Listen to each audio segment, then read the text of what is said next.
A team coming off of a undefeated regular season and an ACC championship comes into the year with an over-under win total of 9.5.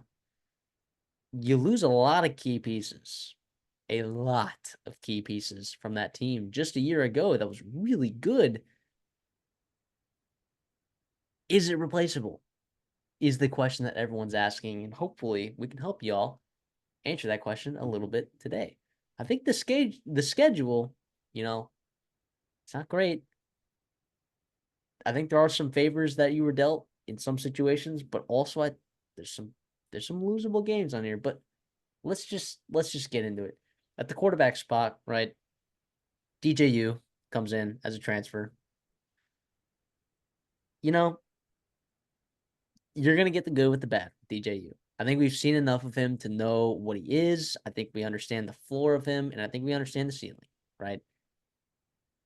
I don't think there's a huge difference between the floor and the ceiling. I think the floor is a little bit lower than you would have liked it, right? I think there's some situations at, at Oregon State where he was able to elevate his game a lot because of his offensive line being really, really good and having a run game was also very, very, very effective. We'll see how it translates over here to Florida State because, I don't feel great about what's behind them necessarily. No, I'm with you here. I mean, he is who he is, and that's okay. And I think that's part of the reason why they brought him in here is just stability at the quarterback position. You saw Brock Glenn, and listen, he could be a good starter down the road for sure. But it sounds like he just didn't have that in him last year to do anything. And obviously, they didn't feel comfortable with him going into this year. And yes, there were some good quarterbacks in the market, but there really wasn't a ton. There really wasn't a ton. And listen, Norvell does a good job with quarterbacks, so I guess he could, definitely be playing his best football that we've seen him play at the college level. But I'm not expecting him in year 5 with a ton of playing experience to make this huge, huge jump. And if he is great, but again, he could be a very, very serviceable quarterback. You could win the ACC with him being exactly what he's been the last couple of years. Remember, Clemson won. I think Clemson won an ACC title game. Obviously, this is a much stronger conference than it was when he was back in it. So at least he has some familiarity with there. But yeah, I don't know. Brocklin's fine. Not great last year. But Luke Kromenhoek, I want to mention him. No, he's talented kid. I mean, he was a guy they got in Very on, good. and they've done a good job. It sounds like that they really like him. He looks to be the part, and it should be fun down the road, obviously in 2025 and beyond. Hopefully not this year. Something happens to DJU. Yeah, in the running back room, you lose Trey Benson. Okay. And Trey Benson, both you and I think, agreed that he probably was the best running back prospect going out in the NFL this Mm-hmm. past year. So it can't be understated that he was an important part of this offense and he was really, really good. However, I think he got some talent here. That's Yep. really Roy Dell Williams is a guy that, I was banging for him to get more carries last year over at Alabama. He was really, really good. Hard runner. I think Tofili, kind of an in-house guy from Florida State. I think both of those guys. I don't know who's going to get the most of the carries. Is it going to be Roy Dell Williams? You think? I don't know. What are you hearing out of camp? Yeah, I think that Williams is just your typical, bell cow starting type running back where he is just 3, 4 yards in a cloud of dust. I mean, he runs so well. We talked about him all last year at Alabama, where he was so fun to watch just because of the way he's physical. He finishes runs. He's got good vision. I know Florida State seems to be very, very excited with him on those early returns. So it'll probably be him and then Philly just gives you a different kind of gear, different kind of burst, maybe a little bit more out of the backfield than a guy like Roy Dell Williams gives you. So it's a perfect 1A, 1B type complementary lightning and thunder, all that good stuff that they do have. And then in terms of that pair and the spare that we always talk about, Jalen Lucas can be that guy similar to Toafili. He's more explosive. He's a kick returner, I think, too, where he is, really, really fun to watch. And then you got some young kids behind that. I guess Kazai Holmes is there, but we'll see how Cam Davis and Samuel Singleton, Makai Danzy, how they're progressing and what they can do. But it's really those top 3. And if you get behind that, I think that's where you start dipping into your depth. That's not where you want to be. But yeah, Williams and Toafili, that's a really good 1-2 punch. I agree. And this receiver room, and I've heard people be really high on this receiver room this year. I'm not sure if I'm on that exact same train. I don't think replacing Johnny Wilson and Keon Coleman is just, oh, easy come, easy go. Keon Coleman for Malik Benson. It's 1A, 1B, right? No, not at all. Malik Benson is a very good football player. I think Jalen Brown can be a good player. I think Ja'Kai Douglas is decent. I think Hakeem Brown's, if he hits his ceiling, holy cow, like as a true sophomore, that would be nuts. I don't feel great about this wide receiver room. And look, I don't think DJ has really ever operated with an elite wide receiver room anywhere he's been. But I think this is a room that I think for some reason, like, I feel better about Clemson's wide receiver room than I feel about Florida State's wide receiver room. That's not crazy. Well, I know you love Clemson's wide receiver room, but I'm not in love with this wide receiver room at all. I think there's some definite questions in this room. No, I'm more of a wait and see. I think you got too many question marks. Ja'Kai Douglas, has had his moments um, with Florida State, but again, that was behind some elite receivers. I mean, Keon Coleman was game changing, game changing. Think about where they would have been offensively without a guy like him. That was a late portal ad. Johnny Wilson obviously did it for years as well. Yeah, to me, Benson, I mean, he was advanced metrically, he was one of the worst wide receivers in Power Five. And I know it's a different offense and it was weird with Jalen Milroe. You had a couple other receivers that were really starting to emerge at the end of the year, but he's obviously talented, right? Same thing goes for, Jalen Brown. He sounds like he's having a good camp. He's got that speed that we love. You mentioned Hakeem Williams. I mean, what a talent he could be. I'm still, waiting to see on him and to rely upon him. I think in year 2 is not quite ideal. Elijah Moore is a guy that's interesting. It's a big-bodied freshman receiver that sounds like he's been having a good camp. I know guys at Florida State like him a lot, but again, if you're relying on true freshmen, that's maybe not quite ready to play.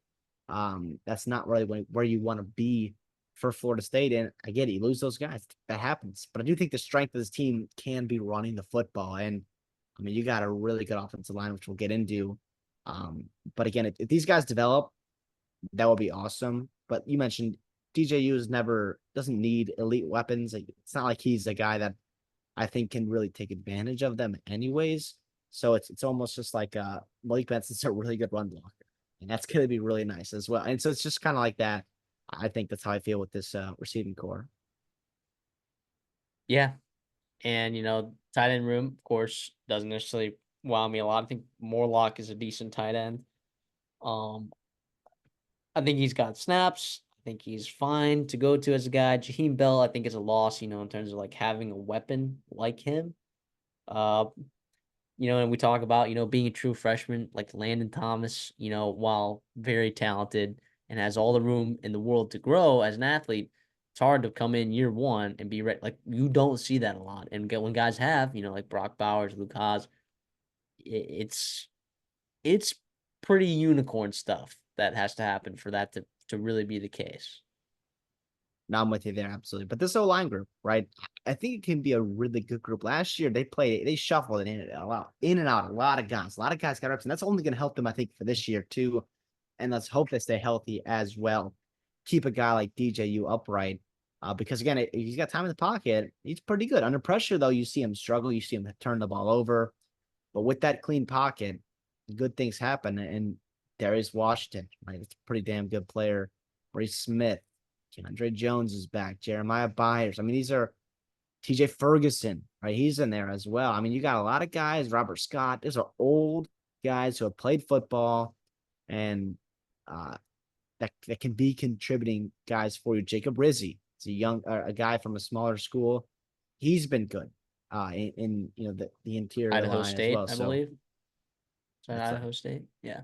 I'll double check that. But yeah, But yeah, no, you have guys up and down 1 through 9 that I Harvard.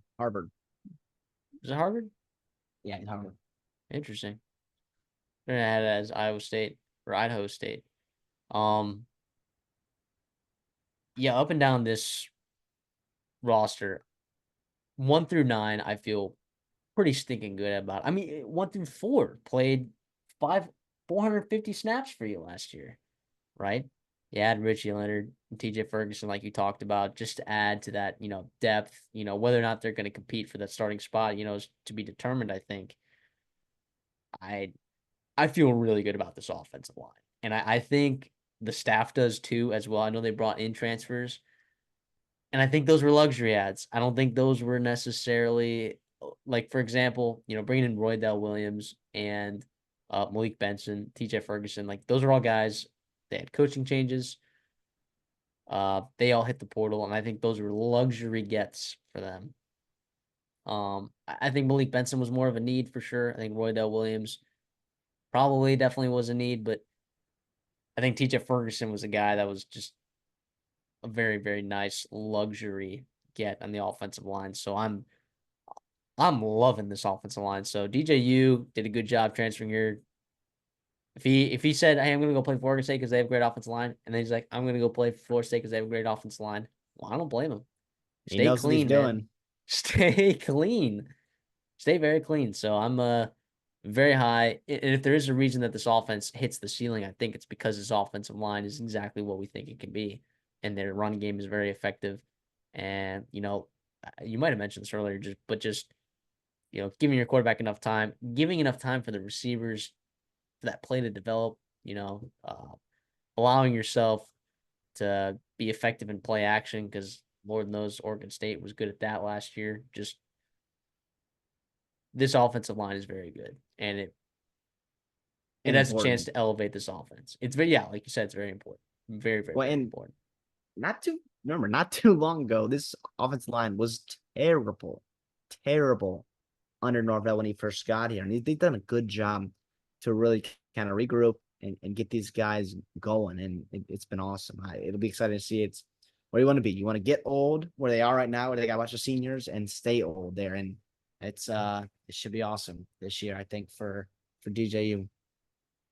On the defensive side of the football, you know, I think it's going to be good. I think last year they had a very good defense last year. Some of that benefited, a little bit from schedule, but they also played against LSU, right? Like the best offense in the country. And in the second half of that game, they played very well. You lose Yeah, guys like Jared Verse, you lose a guy like Braden Fisk. I think Braden Abby and Fisk love it. obviously was a lesser loss than Jared Verse. I think Braden Fisk was a guy that maybe we underrated heading into last season, coming from Western Michigan, and a guy that maybe NFL scouts are overrating. So, but I think he was still a really good player, very effective in pass rush. It's always tough to lose a guy like that, and it's clear that there was some need to fill, not necessarily production, because I think a guy like Patrick Payton is still so good, right? And I think you still have some nice pieces on the defensive line, but bringing in a guy like Marvin Jones, Loya, um, good lord, I'm not even gonna try to pronounce that name, from Colorado State, um, or sorry, No, no, from from Grady from Kelly's from Colorado from State. No, you sorry, could do Grady that Kelly. one. Sorry, Grady Kelly's from Colorado State. Um, Durojaye. Dorjai, thank you for the save right there. CD throwing me a life raft there. Yeah, I think they got plenty of pieces where they can get super creative with this defensive front for Florida State. I don't know. There's some high end talent here. No Jared Well, versus I that I'm mean, seeing. I mean, Marvin Patrick, Jones. Holy cow. the upside with Marvin Jones is significant, right? I just still think I don't think you're going to see a ton of people play over 600 snaps on this defensive line. You know what I'm saying? Yeah, to me, I see an upside to Daryl Jackson. He's an athletic dude. To me, I am worried on the interior group. I mean, Patrick Payton, obviously really, really good. Lolea, Dura, Durajaye, uh, and then even Marvin Jones. It sounds like he's turning a corner too. On the edge group, I feel really good.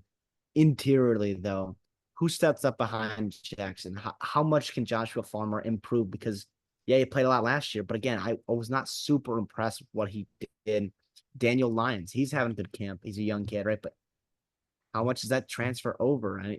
Again, I'm more so nitpicking Florida State because they are at a spot where we're going to grade them on a different curve than we grade other teams in the ACC, right? This is where you have to be championship level at all of your positions. And interior defensive line is something that I see as something that concerns me. And I hope I'm wrong. And you've got bodies in there, you got talent in there. It'll be about developing and consistency, staying healthy as well. Um, but to be, yeah, I guess behind Daryl Jackson, and if Daryl Jackson hits his ceiling, right, who else is there? Who else is coming up with him? Yeah, you lost your top four. Is that your top five snap getters from the interior defensive line position, right? Because Malcolm Well, Ray, Farmer's back. well, Farmer's back. Okay, yes, but regardless, though, Malcolm Ray's the guy that you would have liked to probably have as a death piece, but he's over there at Rutgers now. Of course, we just talked about losing Braden Fisk. Love it. Yeah, I mean, I understand your concern for the interior defensive line. I do. But moving on to that linebacker spot, though, yeah, DJ Lundy is a pretty solid player. They're going to build their defense around him. Blake Nicholson is a young guy that they're high on. He's improving as well. Cam Riley comes over from Auburn. How about that? A really nice portal get to pair him with another Alabama kid, or I guess in-state with Alabama, Sean Murphy, very athletic kid in his own right, sitting behind some freaks there at Alabama, and then Justin Crider behind them. So yeah, we'll see, how the rotations, how the snap counts and all that stuff kind of plays up. But the bottom line, you feel pretty good about this group. Is that just me? No, I'm with you. I also I feel good about the upside of it, right? I feel good about the depth of it. I think, well, like you said, if your concerns about the interior defensive line, I share some of the same concerns as you, right?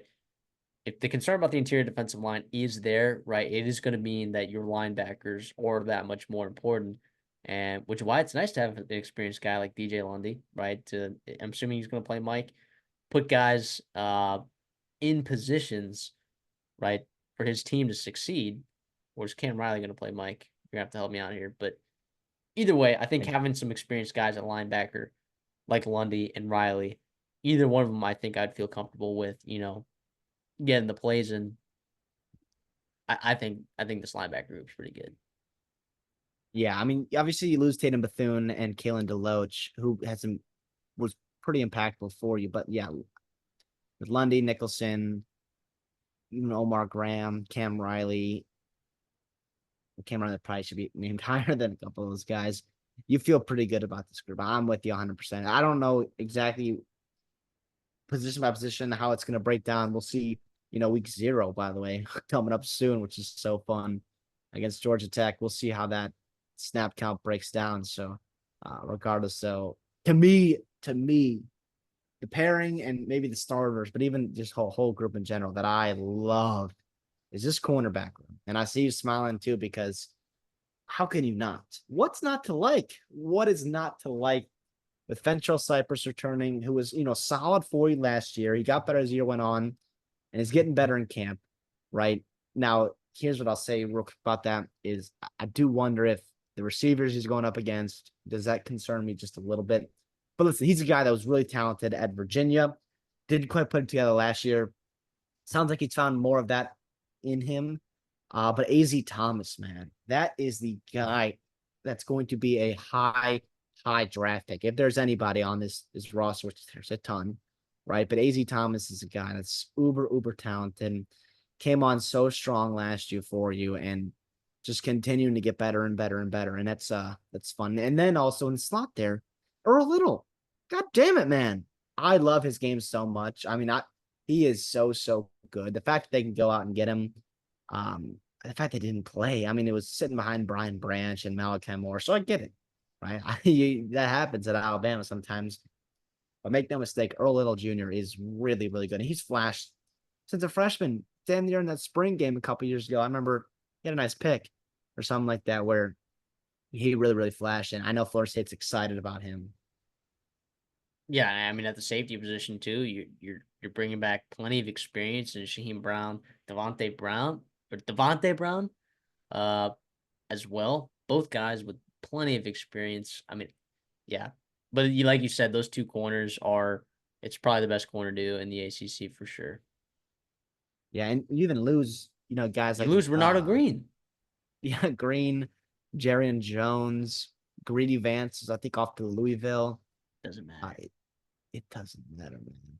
It doesn't matter. And you even got depth there, too. I mean, well, Amari Cooper, I think, comes back, right? Quindarius Jones got some snaps last year, looked good in some of them. Charles Lester's a young kid. Right? How much does he contribute in year one? But he was a highly rated recruit in his own right. Conrad Hussey, another guy. Kevin Knowles. Again, there is there's a lot of depth. There's a lot of talent and upper echelon talent, which you don't see a lot in college football. And it's really, really nice to have shut down corners and letting those pass rushers really get after the quarterback. And that's where you get your opportunistic plays. That's where you get your turnovers, your sacks, getting out the field on third down. All that's good. All that you want in a defense, obviously. Yeah, and an underrated part of Florida State's game also was their special teams. Not only their coverage teams, but Ryan Fitzgerald, fantastic place kicker. Mastromano, I think, is a very good punter as well, averaging 45.5 yards. I think 43 net yards. Whatever that number was. Very good special teams, and that'll win you those, games where the margins are very thin. When you're, like you said, playing at that championship level, complementing your defense with a special teams like this can be very effective, specifically at the place kicking and the punter positions. Let's talk about their schedule now. Week 0, aka, I don't know, a couple days from now when we post this, Florida State's going to be squaring off against Georgia Tech in the first college football game of the 2024 season in Division I football in Dublin, Ireland. That should be a great game. I'm excited. The line's like 11.5. But beyond that, they play Boston College week 2 at home, and then they get a bye week 2, right? Week 3, Memphis at home. Week 4, Cal at home. SMU on the road. Week 5, Clemson at home. Week 6. Then you get your second bye because you got 3 because you got a week 0 game. Duke on the road. Miami on the road. UNC at home. Notre Dame on the road. Bye week 12. Was it Charleston Southern or whatever, week 13 at home? Then Florida at home, week 14. Where are we going with this? The over and win total is at 9.5, juice to the over most places except FanDuel, where it's juice to the under.